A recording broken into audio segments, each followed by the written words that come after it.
Medyo bumisang sumapasun natin. Pagdating sila mga dito namin, meron din siya kami yung pagkaiwan kami. Isip ka nga lang kita, jadi tu kapi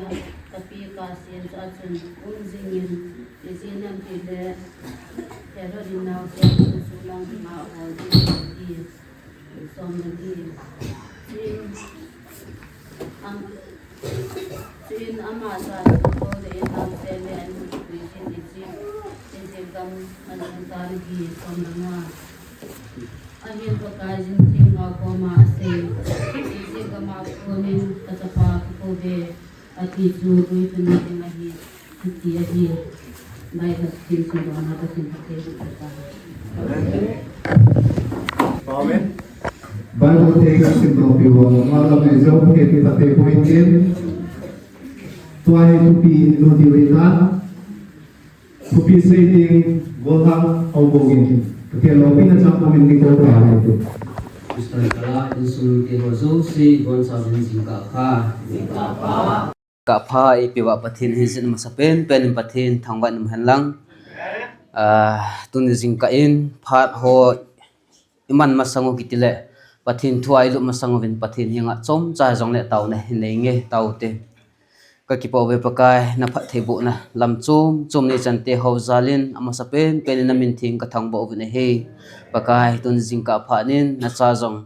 na mi te ang sunga hongdinga na thu hin phong ke hong holing ding ka hi in ke mahi na kagialin pakai kachi na kathip na kigelle pakai na mite ang sunga se do ing ima cha kanai pon hizong le pakai nang man kali ka kam kalung thim kata sa nang mani man cha pi a na thu ka se do di hozo se ke ya dinga jong phat chum na hi a ho bung mite a dinga jong phat chum na hi thenge na dingin phat thini bu wintin ko ma ka taw na he ka phat hozo si ka parwa pa na ka zo ka seven nang ma thagaw thing pan pi na le ki thu pi na ngai sain thangba pum pum em pakai su kristam di ta pa na pa ni nga kong taw hi je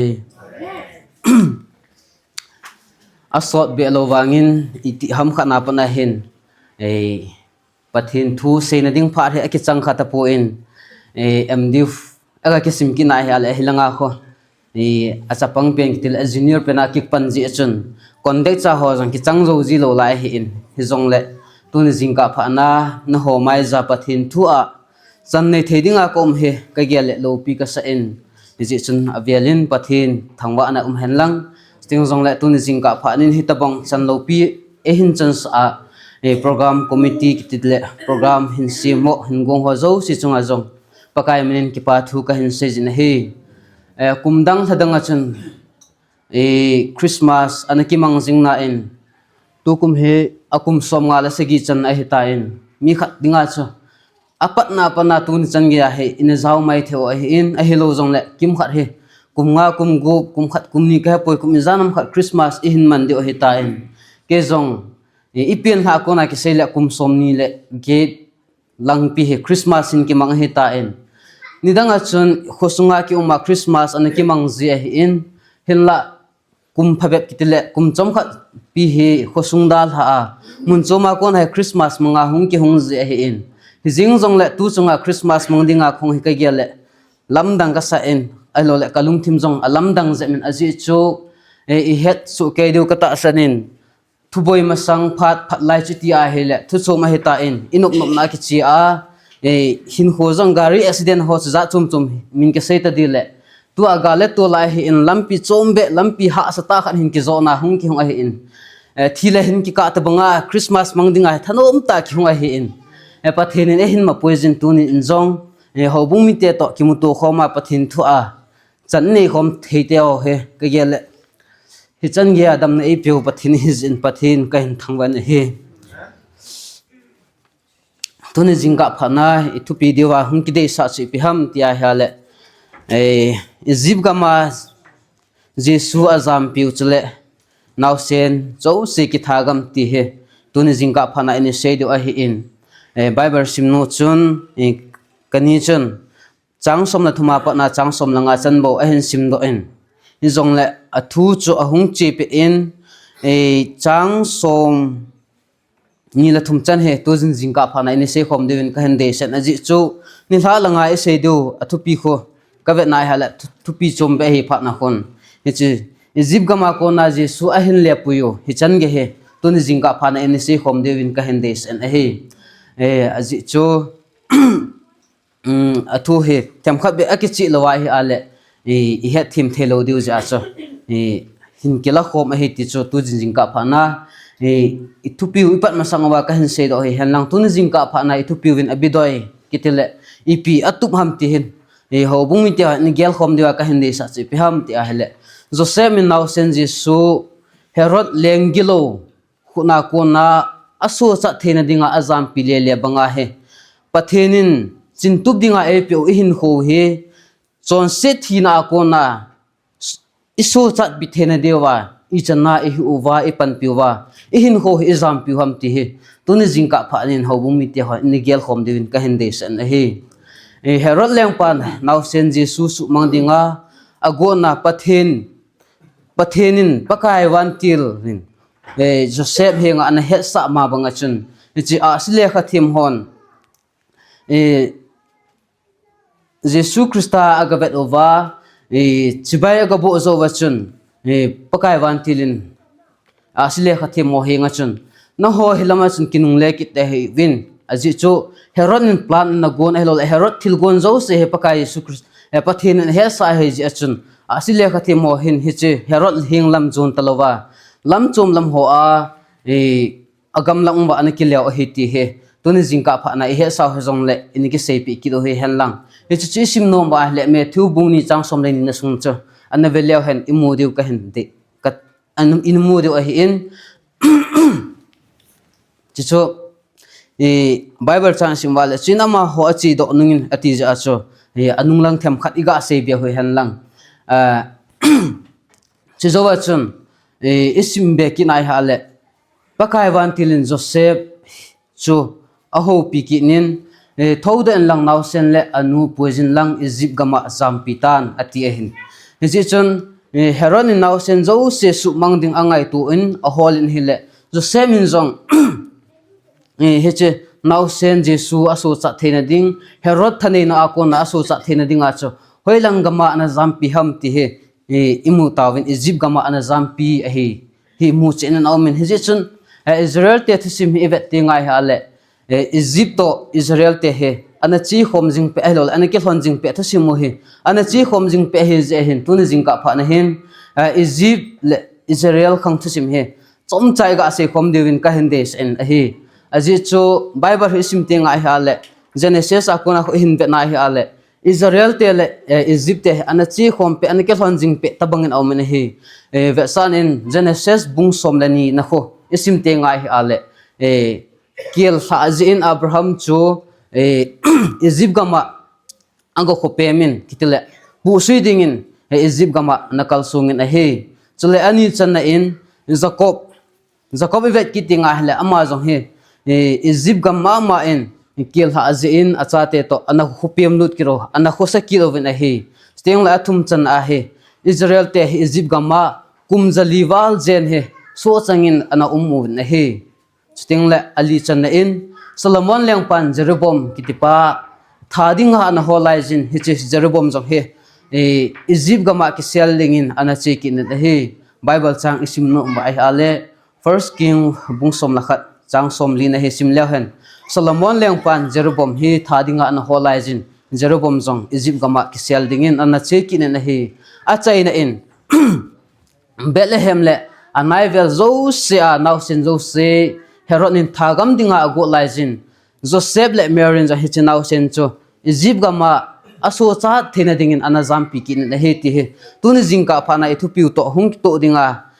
ahilo le imu do thedi wa cho he theitin ni wa cho abullang tile Israel le Egypt aki sam kaina aki zop na thu chom chai ga se u he hanlang Israel te khang sima hen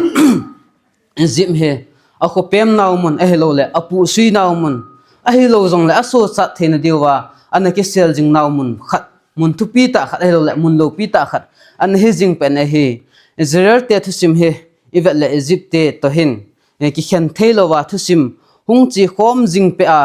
ahilo le hin kho hin mang khom jing pe ahi veti he tuni jingka pha na he che themcha point nga hin se nawa ko na chu mu do thejin aw min a hi sting zong le le khasun kitele Dr. Behera kiti ama pa hen all about Christmas kiti le khabu ana sunna chen hiti hen Jesu Christa azam piu chungchang thu asein he them cha in se khom devin tun jing ka in ka hindes an hi zan khang kim lai jin a sile kha thim ho in naw sen ahung bilova chibai ahung bo zo wa chun he che amo chi do zo nungin Joseph le Mary chun he che naw sen Jesu chu Egypt gam lama anazam pi e ti he ama na sut na chun hitin na sejin hi pakai wan tilen azan mangin Herod lin naw sen Jesu su mangding ago na ase phanin Joseph zong khongai manlovin all chan hiche azinu kitele Mary cho atho da en pakai wan tilen amanga ase pi bang bang chun naw sen Jesu to Mary cho zan khang kim lai jin atho da en Egypt gam lama azam pi dingin ana puizin a hi heche lam sau ta zo ding a he ji achon Joseph min heche Mary le naw sen Jesus cho ama na nation apun lum ati cho song khol lum achon song khol cho le chen heche naw sen le Mary cho ana chun lumin heche gam azot pi go lai hen Mary ana nom pon ati cho heche ana nop lo pha na chen ipidinga nom la ham tile Mary ong chen heche azi Joseph ana kho asakit mu do thejin amen he azi cho lam sau ta zo ding he je wachan ni Joseph men jong azile acha Joseph acha Jesu Christa cho anangai lun still Mary jong wondang ne lo heche Joseph cho song kholum aki ana chi du ana des an ki khuto na le ki ngai lu na mu do thejin amen he am hot sima ko na chon still jong le heche lam sau ta hen zo ding lai wa hen azo na ding lampi a hen gen the ha san atu ding keu hello ai lo la gut sami chom tam pi zong he chalam pi a cha mu amu pa do ki to pi te do he am hon zong agin cha deu ta san amen a he che lam sau ta hin zot nungo wa hin Joseph le Mary he atha hon achol tan alal hon tan he ji chun ki sel na ding alo le ge pa na ding ki chol do na ding mun a ho lai le lai o hin song ko khat anamu ve hin che song ko achun ama ho anazan chul do taw ne hele che azan chul do pe rawachun Herod le Herod sepaite le alam kai pau ti tawtin naw sen that gam dinga anakal song zo si ahung kile lamuin it's lai song ko ahin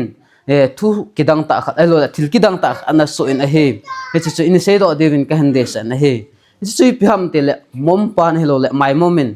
naw sen Jesu ana hu do dan thu he aman zo ana su ji chen them chakhet ka hin sei do no me ama sei banga chen hin sei jing kating chi my mom hin inga gele hen chi naw sen Jesu a hello le Joseph Mary hi am ho chu hi Herod thane na alo le ase paite akona chen a hu do zo na dem thi ga gele hen ta san lo helding a he je chu chi my mom i pilung a gelin i pi abolin ana so cha the dem ti he gele hen lungdan ta he aji chu mi hem thune na mi hem thane na chi mom pan ho chu phit wang wanga lu na ga tha jing the hi hi zong le epga ana so cha ham ti hi them cha het ka sei do no men hi aji chu hi chi song ko cha avet wai ha le Herod le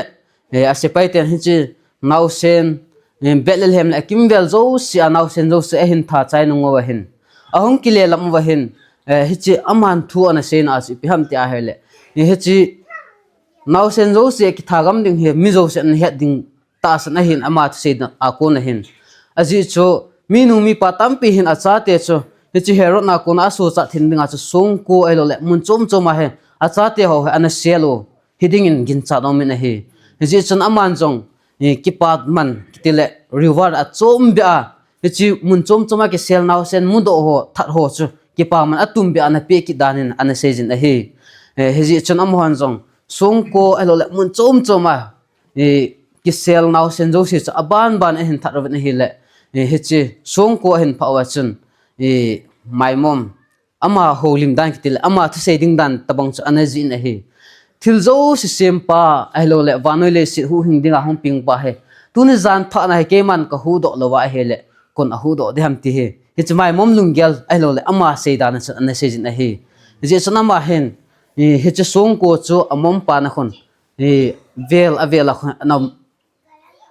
abuti dham ama na sa na hele he chi Herod sipai te le alam kai pa ahung a hin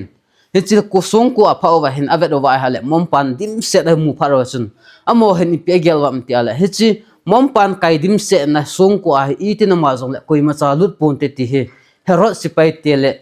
alam kai pa chun alung gelo kitil amhon ata san o he ji chun he chi song ko a chu lut khel ngai ta po he ji chun chiu hitin aban hol ta te ti he Herod le sipai te ho thu kipi dan elo le am ho ngai tu a hi in hi chu mom pan ki sa dan elo le mom pan umji a chun Herod le sipai te ho chun hi chi sung ko chu ve pa ta lo sung lu ta lo wa chun hi chi sung ko chu da han aban na chi taw ne hele hi chi mai mom chun I ma cha bol thelo hi jong le hi chi apan mai ma ya ko na chi naw sen ji su le lai dip elo le gitcha ta Joseph le Mary am ho zo si chu ana hu hingin a hi ti he mai ma ko na them khat ga sei do no mo hi in he chi thasim ki sei na hin Bethlehem le Jerusalem isei tawin avel zo se zo si chu Herod nin thagam dinga an go lai jin he chi mai mom chun naw sen Jesu ba noi le si zo si simpa le ami te zo si hu hing dinga hong ping naw sen Jesu chu an hu de ti he ni chom chai ga sei do no mo hi hel lang abanin he che isei tawin Herod lin naw sen zo si thagam dinga go lai hello le ni gen thei ta lai dip dap ta an Joseph jong gitcha ta lai jahin ni chmai mom chun an hu do bangin tu ni hin jong e ho jong Jesu Christa en gen thei naw ha sa naw tam pi he amuding a heading ta san om na he jong le tu ni jingka pha na hin pakai ta san puma hin ko mangjing u hite ti he ikide sa na hung he hel lang sting jong le zib gama ko na Jesu a hin le po jo he chom cha ni se khom ki divin ka hin de sa en a Bible chang ivet nom ba ha le Matthew bung ni chang som la ko a ko na chang som ni la thum na sung chu a hung hi in he chi zima ko na naw sen Jesu a hin le po yo hin iti hin ko anaman wa ele kumiza na ham ti he iga gelai hala ni Bible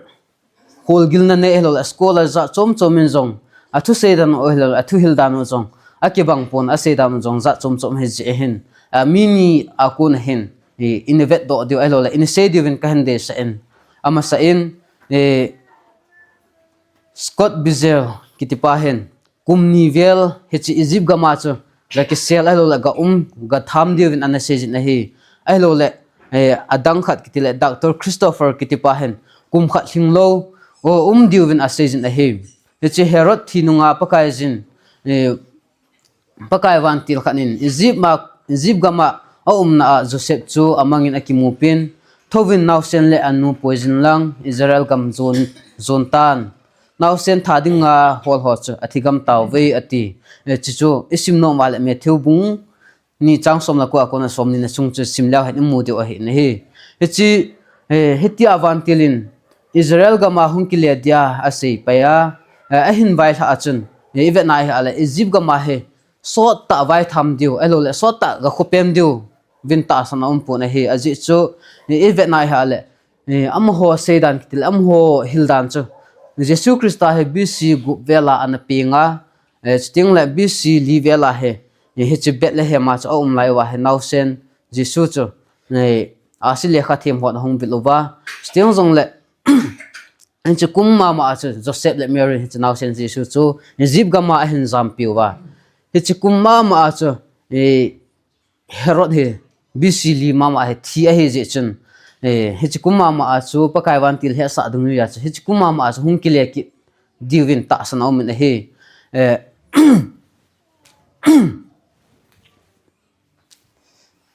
Matthew bung ni changsom na ko Matthew bung ni changsom na ko na changsom ni la thumna simti ngai ha le Jesu Christa Egypt gama azam piwa ahung kile ki naw hi chi thu chu in mu de hi in Bible in athu hil na alo le Bible la ko na emu do theidu he do theidu chi piham ti a le Jesu Christa he Egypt gama so ta ga vai tham lo chom cha bo hung khopem a hi ti hi mu do thejin omin hi aji chu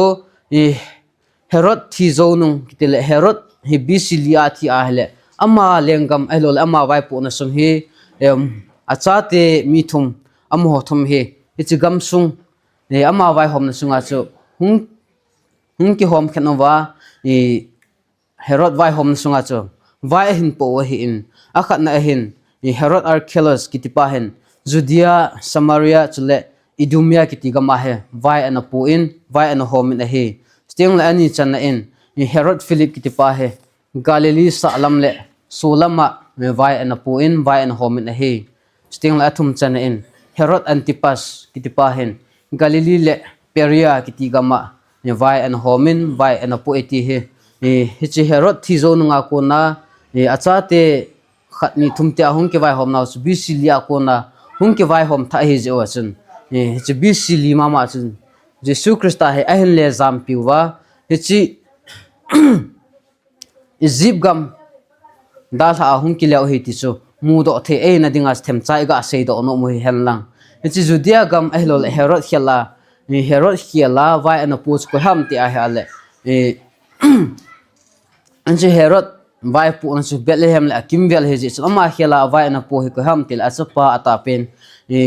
Herod Archelaus kitipa han leng vai pu ji chun Joseph he anagi cheki nin he Herod he Bethlehem la kimvel cho Joseph agi chaji chun he gam chu zon lovin Nazareth gam zo ana zon ta na he Nazareth gam he ipizia ana zon ham ti zo he them cha in se divin ka hindes en he aji chu Bible chu sim tenga ha le hi now sen Jesus chu Nazareth mi kitiding a hi ati ji chun them cha in se divin ka hindes en he Nazareth he is iveting ai ha le Bible chun a sei pu an hi zong le Bible khul gil na ne ho chin ipite se yam tele hi Nazareth he Mary kitele ama ana chen na ho lui elol a ho an hi dan an se win he ji chun hi Bethlehem le akimvela Herod chapa Herod Archelaus chun vayan homes in Joseph chu atizan inzole he now sin that kinun te ti chu atiza ji chun Nazareth gam zo anazam pita na he ji chun now sen Jesus chu ahung khang len len hele ama jong he Nazareth mi ahung kitin hele he Bible to say elole Bible to pi them gaw kamana ke sei sa angui thunna kha jong chu ahung hi do thejin he ti he mu do thejin am ne he tunin jingka phanin in sei khom tawin Israel tele Egypt te thusim he elole a chandan a story ho he phata ga agelew hen elole film elole drama ham khanin ki bol hen lang hen le amho thusim hi veting ai ha le pathinin Israel te to Egypt te he ki bang chana hen vai hom sa elole hen khan to hom sa thusim khatna mu do thejin amin he Egypt te he kitile aphalo lang elole bet pa tabang nga amana stingong le Israel te he hero aphapa elole aphalama ahin man cha pe a itia ahin thusim ahin sol to pe a hungchi to pe a Egypt te hin Israel te he soa an hen wa hichi soa an nawa kona che hicha chapa Jesus Christa hen ami te Israel te he ahung hu do thusim kitile drama hele mu do thejin he do thejin awmin he tun jingka phana hin se khom naw ni Jesus Christa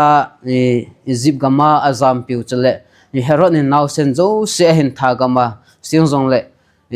Egypt gama ko na ahung kile ki no thu chom cha hin se no in se na wa ko na mu do the elo le ipi izil do the wam ti he chom cha in se khom ki devin ka handes en he akhat na in Joseph hin pathin thu pe elo le pathin thu sa ani na angai je hin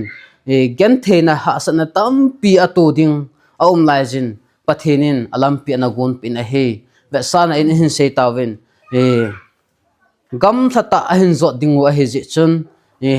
elo le gicha ti za tam pi hin to ding lai wa hin pathinin Herod sepaiti akunin mai mom mang cha en hin kho an hu do pi eti he mu do thejin amen he aji chu pathen thu sa ananu na pathen thu pe anangai ja pathenin alam pi an gon pi he ti mu do thejin amen he